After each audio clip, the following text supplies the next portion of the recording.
Hi friends, நான் தான் உங்கள் வினிபாலா. நேற்று கதையில் வாய்ஸ் கொஞ்சம் கம்மியாக இருந்துச்சு அப்படின்ற மாதிரி சொல்லியிருந்தாங்க. ஓகே, நான் அதை சரி பண்ணிக்கிறேன். ஏன்னா என்கிட்ட மைக் இல்லாதனால நான் ஹெட்செட்டில் தான் பேசிக்கிட்டு இருக்கேன். அதனால் வாய்ஸ் கொஞ்சம் அப்படி தான் இருக்கும். நான் மைக் வாங்கிட்டேன் அப்படின்னா இன்னும் கொஞ்சம் கிளியராக இருக்கும். ஓகேங்களா? அதுக்கு கொஞ்சம் லைட் அட்ஜஸ்ட் பண்ணிக்கோங்க. ஓகே, வாங்க இன்றைக்கி கதைக்குள்ளே போயிடலாம்.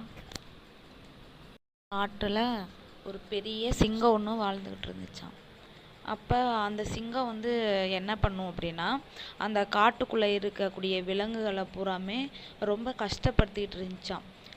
இதுக்கு பசி வந்தால் அந்த விலங்குகளை பூராமே என்ன பண்ணும்னா வேட்டையாடி சாப்பிட்டுக்கிட்டே இருந்துச்சான். இதனால் எல்லா விலங்குகளுக்கும் ஒரே கவலை, நம்மளோட இனத்தை பூராமே இந்த சிங்கம் அழிச்சிக்கிட்டு வருது அப்படின்றனால ரொம்பவும் அது என்னது வருத்தப்பட்டுக்கிட்டு இருந்திருக்குங்க.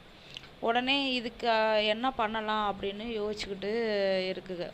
சரி, இந்த சிங்கத்தை நம்ம எப்படினாலும் எப்படினாலும் அதை கொன்றணும், இல்லைன்னா அதுக்கு ஒரு ஒரு பாடத்தை நம்ம கற்பிக்கணும் அப்படின்ற மாதிரி இந்த விலங்குகள் எல்லாமே நினச்சிக்கிட்டு இருக்குங்க. அதோட இந்த விலங்குகள்லாம் சேர்ந்து குள்ளநரிக்கிட்ட போய் இந்த சிங்கத்தை எப்படி நம்ம வழிக்கு கொண்டுட்டு வரலாம் அப்படின்ற மாதிரி போய் கேட்குறதுக்கு போகுதுங்க. அப்போ குள்ளநரி ஒரு சில விஷயங்களை இந்த விலங்குகள்கிட்ட சொல்லுது. இப்படி பண்ணுனா நம்ம இந்த சிங்கத்தை நம்ம வழிக்கு கொண்டு வந்துடலாம் அப்படின்ற மாதிரி ஐடியா கொடுக்குது. அப்படியே ஒரு கொஞ்ச நாள் போயிட்டுருக்கு. எல்லா விலங்குகளும் அவங்கவுங்க வேலையை அவங்கவுங்க என்ன பண்ணுறாங்க பார்த்துக்கிட்டே இருக்காங்க. அப்போ அந்த காட்டுக்குள்ளே ஒரு தம்பதிகள் வர்றாங்க. அதாவது ஒரு பிக்னிக் மாதிரி வர்றாங்க. வந்த இடத்துல என்ன ஆகுது அப்படின்னு சொல்லி பார்த்தீங்கன்னா, அந்த சிங்கம் அந்த அவங்க 2 பேரையும் என்ன பண்ணுது, அடித்து சாப்பிடுது. இது இப்போ என்னென்னா, அந்த லேடி இருப்பாங்கள்ல, அவங்களுக்கு குழந்த ஒன்று பிறந்துடும். ஓகேங்களா? அப்போ அந்த குழந்த பிறந்தோன்னே இந்த காட்டுக்குள்ளே இருந்த விலங்குகள்லாம் என்ன பண்ணுதுன்னா, அந்த குழந்தைய மட்டும் இதுக்கு காப்பாற்றிருங்க. ஆனால் அந்த குழந்தையோட அம்மா அப்பா 2 பேரையும் இந்த சிங்கம் என்ன பண்ணிடுது, சாப்பிட்ருது. ஓகேங்களா? அப்போ இந்த குழந்தை என்ன பண்ண அந்த விலங்குகள்கிட்ட வளர்ந்துக்கிட்டு இருக்குது. அப்போ இந்த சிங்கத்துக்கு அந்த குழந்தை இங்கே இருக்கிறது அதுக்கு தெரிஞ்சிருச்சு. நாம் எப்படியாவது அந்த குழந்தைய சாப்பிடணும் அப்படின்னு நினச்சிக்கிட்டு இது என்ன பண்ணுது, அந்த குழந்தை எங்கெங்கே போகுது வருது என்ன பண்ணுது அதை கண்காணிச்சுக்கிட்டே இருக்குது. ஓகேங்களா? அப்போ இந்த குழந்தை கொஞ்ச நாள் அப்படியே போய்கிட்டே இருக்குது, நல்லா வளர ஆரம்பிக்குது. மற்ற விலங்குகள் மட்டும் இல்லாமல் அந்த குழந்தைக்கு இன்னொன்று நிறைய விஷயங்கள் புதுசாக அது செய்கிறத பார்த்து இந்த விலங்குகளுக்கு பூராமே எப்படி இருக்குது, ஒரே ஆச்சரியமாக இருக்குது. ஓகே, அப்போ நம்ம இந்த குழந்தைய வச்சு நம்ம என்ன பண்ணிடலாம், அந்த சிங்கத்தை எப்படினாலும் அந்த காட்டை விட்டே விரட்டிடணும், இல்லைன்னா அந்த சிங்கத்தை நம்ம கொன்றணும் அப்படின்றத யோசிக்குதுங்க. அப்போ இந்த குழந்தை என்ன பண்ணுது, கொஞ்சம் பெரிய பையலாக ஆயிட்டான். அந்த பையன் என்ன பண்ணுறான் அப்படின்னா, இந்த விலங்குகளோட ரொம்ப சந்தோஷமாக வாழ்ந்துக்கிட்டு இருக்கான். அதே போல் பாம்பு, கரடி, அப்புறம்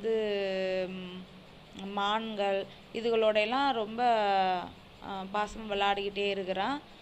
இவனுக்கு அந்த அம்மா அப்பா அப்படின்ற அந்த ஃபீலிங்கே இல்லாத மாதிரி அந்த காட்டுக்குள்ளே என்னது ரொம்ப சுதந்திரமாக சுற்றி சுதந்திரமாக வாழ்ந்துக்கிட்டே இருக்கிறான். ஓகேவா? அப்போ ஒரு நாள் என்ன பண்ணுதுங்க, அந்த விலங்குகள்லாம் சேர்ந்து அந்த பையன்கிட்ட, இந்த மாதிரி சிங்கம் எங்களை ரொம்ப டார்ச்சர் பண்ணுது, நாங்கள் எங்கேயாவது தனியாக கிடச்சா எங்களை என்ன பண்ணுது, வேட்டையாடி கொன்றுது அப்படின்ற மாதிரி இந்த விலங்குகள்லாம் சேர்ந்து அந்த பையன்கிட்ட சொல்லுதுங்க. அதோடு இந்த பையன் என்ன பண்ணுறான், சரி அந்த சிங்கத்தை என்னிட்ட விட்டுருங்க, நான் பார்த்துக்கிறேன் அப்படின்ற மாதிரி இந்த பையன் சொல்கிறேன். ஓகே அப்படின்னு சொல்லிட்டு இந்த விலங்குகள்லாம் அவங்க வேலையை என்ன பண்ணுதுங்க, பார்க்க ஆரம்பிக்குதுங்க. அப்போ ஒரு நாள் இவன் என்ன பண்ணுறான், இந்த சிங்கத்தோட குகைக்கே போகிறான். யார், இந்த சின்ன பையன். ஓகேவா. அந்த சிங்கத்திட்ட போயிட்டு இவன் என்ன பண்ணுறான், நீ வந்து பெரிய ஆளா, நீ பெரிய ஆள் கிடையாது, எல்லா விலங்குகளும் தான் பெரிய ஆள், நீ ஒரு ஆள் தான், நீ ஒரு ஆள் வந்து எல்லாரோடையும் சேர்ந்து இருக்காமல் நீ மட்டும் தனிச்சிருந்து அவங்கள புறமே ஏன் வேட்டையாடி சாப்பிட்ற, ஓகேவா, அது இப்படி பண்ணாத அப்படின்ற மாதிரி இவன் வந்து ஃபஸ்ட்டு ஒரு தடவை பேசி பார்க்கலாம் அப்படின்ட்டு அவன் போய் பேசிட்டான். ஆனால் இந்த சிங்கத்துக்கு வந்து என்னென்னா, நான் வந்து அப்படிலாம் என்னால் இருக்க முடியாது, நான் வந்து இந்த காட்டுக்கே ராஜா, ஓகேவா, என்னை பார்த்து மித்தவங்களாம் பயப்படணும், நான் வந்து எனக்கு பசிச்சா நான் விலங்குகளை வேட்டையாடி சாப்பிட தான் செய்வேன், இன்னி கொஞ்ச நேரம் நீ நின்றேன்னா உன்னையே நான் என்ன பண்ணிடுவேன், வேட்டையாடி சாப்பிட்ருவேன் அப்படின்ற மாதிரி அந்த சிங்கம் வந்து சொல்லுது. உடனே இவன் என்ன பண்ணுறான், சரி இந்த சிங்கத்திட்ட வந்து நம்ம இப்படி பேசுனா ஒன்றும் சரிப்பட்டு வராது, ஓகே நம்ம வந்து ஒரு பிளான் பண்ணி இந்த சிங்கத்தை என்ன பண்ணணும், இந்த காட்டை விட்டு விரட்டிடணும் அப்படின்றத இந்த பையன் வந்து யோசிக்கிறான். உடனே இந்த விலங்குகளோட சேர்ந்து ஒரு பிளான் ஒன்று போடுறான்.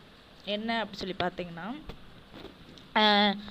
ஒரு அதாவது அந்த சிங்கம் வந்து போகிற பாதை இருக்குல்ல, அந்த பாதையில் நம்ம வந்து ஒரு புதைக்குழி மாதிரி என்ன பண்ணிடலாம், தோண்டி வச்சிடலாம். அப்போ அந்த சிங்கம் அதுக்குள்ளே விழுந்துரும்ல, விழுந்த உடனே நம்ம என்ன பண்ணலாம், அந்த சிங்கத்தை அப்படியே போட்டு மூடி கொண்டுடலாம் அப்படின்ற மாதிரி சொல்கிறேன்.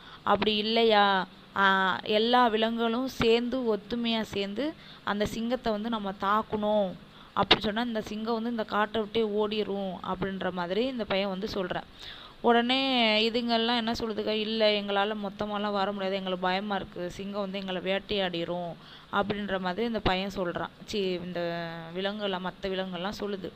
உடனே இவன் என்ன பண்ணுறான், சரி அப்படின்னா நம்ம வந்து அது போகிற வழியில் நம்ம வந்து புதைக்குழி மாதிரி தோண்டி வச்சுருவோம் அப்படின்றத சொல்லி அதை செய்யலாம் அப்படின்ட்டு ஒரு பெரிய குழியை ஒன்று தோண்டி அதோட குகையிலேருந்து கொஞ்சம் தூரத்தில், அது எப்பயும் வழக்கமாக தண்ணி குடிக்கவோ இல்லை இதுக்கோ போகிற வழியில் அவன் என்ன பண்ணுறான், பெரிய ஒரு குழியை தோண்டி அது மேலே சின்ன சின்ன கம்புகளை வச்சு அதை மூடி மேலே அந்த மர இலைகளெல்லாம் போட்டு என்ன பண்ணிடுறான், மூடிடுறான். சரி ஓகே, அப்போ அந்த சிங்கம் வந்தோடனே இதுக்குள்ளே விழுந்தோடனே நம்ம என்ன பண்ணிடலாம், அதை வந்து அப்படியே போட்டு கொண்டுடலாம் அப்படின்ற மாதிரி யோசித்து பண்ணுறாங்க.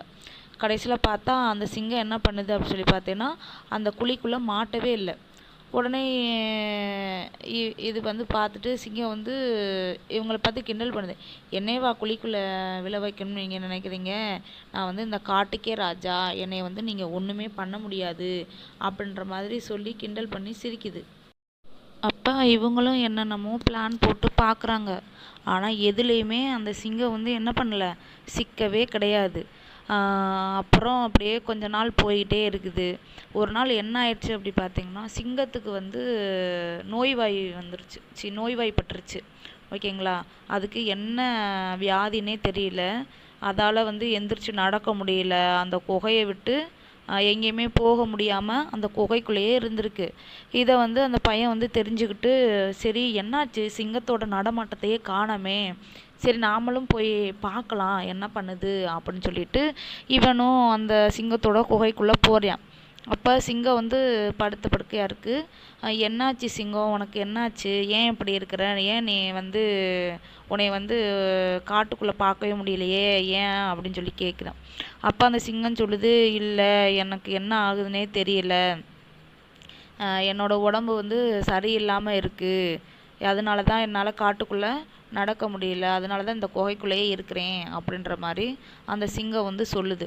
உடனே இவன் என்ன பண்ணுறான் அப்படின்னு சொல்லி பார்த்தேன்னா, கரடிக்கிட்ட போய் ஹெல்ப் கேட்குறேன். இந்த மாதிரி சிங்கத்துக்கு வந்து உடம்பு சரியில்லையா, நாம தான் அதை வந்து சரி பார்க்கணும் அப்படின்னு சொல்கிற மாதிரி சொல்கிறான். உடனே அதுக்கு வந்து இந்த கரடி என்ன சொல்கிறது, இல்லை நான் வரமாட்டேன், அந்த சிங்கம் வந்து எங்களை எவ்வளோ கொடுமைப்படுத்துச்சு, அப்படிப்பட்ட சிங்கத்துக்கு வந்து நான் வைத்தியம் பார்க்க மாட்டேன் அப்படின்ற மாதிரி அந்த கரடி இதுகள்லாம் சொல்லுதுங்க. இவனும் யார்கிட்டையும் கேட்டு பார்க்குறான். அப்புறம் சரி கெஞ்சி பார்த்து அதுக்கப்புறம் எல்லாரையும் சம்மதிக்க வச்சு, வாங்க சிங்கம் பாவம் அப்படின்னு சொல்லி சொல்கிறான். அதோட இதுக்கு என்ன பயப்படுதுங்கன்னா, சிங்கத்தை வந்து நம்ம சரி பண்ணி விட்டுட்டோம் அப்படின்னா, அதுக்கு நோய் சரியாயிடுச்சுன்னா அது திருப்பி வந்து எங்களை வேட்டையாடும் அப்படின்ற மாதிரி அதுக்கு வந்து பயப்படுதுங்க. இல்லை அந்த மாதிரி அது பண்ணாது, நீங்கள் வாங்க அப்படின்னு சொல்லி கூட்டிக்கிட்டு போகிறான். அப்போ இதுக்கு வந்து வைத்தியம் பார்த்துக்கிட்டு இருக்குங்க. பார்த்தோன்னே இது என்ன நினைக்குது சிங்கம், சார் நம்ம வந்து யாரோடையுமே சேர்ந்து வாழாமல் இருந்ததுனால தான் இப்போ நோய்வாய்ப்பட்டும் நம்மளை வந்து யாருமே கவனிக்க மாட்றாங்க. இவங்களையெல்லாம் நம்ம அடித்து சாப்பிட்டாலும் இவங்க வந்து இப்போதைக்கு நம்மளுக்கு ஹெல்ப் பண்ணுறாங்களே அப்படின்னு சொல்லிட்டு அது மனசால ரொம்ப நொந்துருக்கு. அப்போ இந்த பையன் வந்து கேட்குறான், ஏன் கவலையாக இருக்க அப்படின்னு சொல்லி கேட்குறான். இல்லை, இந்த விலங்குகளை வந்து நான் எவ்வளவோ துன்புறுத்தியிருக்கேன், வேட்டையாடி சாப்பிட்ருக்கேன். ஆனால் இவங்கெல்லாம் எனக்கு ஒரு கஷ்டம் சொன்னோன்னா எல்லாரும் சேர்ந்து வந்து ஹெல்ப் பண்ணியிருக்காங்கல்ல, இதை வந்து நான் எப்படி சொல்கிறதுனே தெரியல. அதுதான் எனக்கு ரொம்ப கவலையாக இருக்குது அப்படின்னு சொல்லி சொல்லுது. உடனே இந்த சிங்கத்தை வந்து இவன் என்ன சொல்கிறான், நீ வந்து மனசால திருந்திட்ட, அதனால் நீ வந்து அவங்கக்கிட்ட வந்து நீ மன்னிப்பு கேட்டாலே எல்லாமே சரியாயிரும். ஒரே மாதிரியே இருக்காது, ஓகேங்களா? எல்லாருக்குமே கால நேரம் மாறிக்கிட்டே இருக்கும். அதனால் நம்ம எப்பயுமே நம்மளை சுற்றி இருக்கவங்கள்ட்டையா இருக்கட்டும், இல்லை நம்மளோட உறவுகளாக இருக்கட்டும், எல்லார்ட்டையுமே ஒத்துமையாக இருக்கணும்னு சொல்லி இந்த கதையை வந்து நான் முடிச்சுக்கிறேன், ஓகேங்களா? இந்த கதை பிடிச்சிருந்தா லைக் பண்ணுங்கள், ஷேர் பண்ணுங்கள், சப்ஸ்கிரைப் பண்ணுங்கள். தேங்க்யூ, பாய்.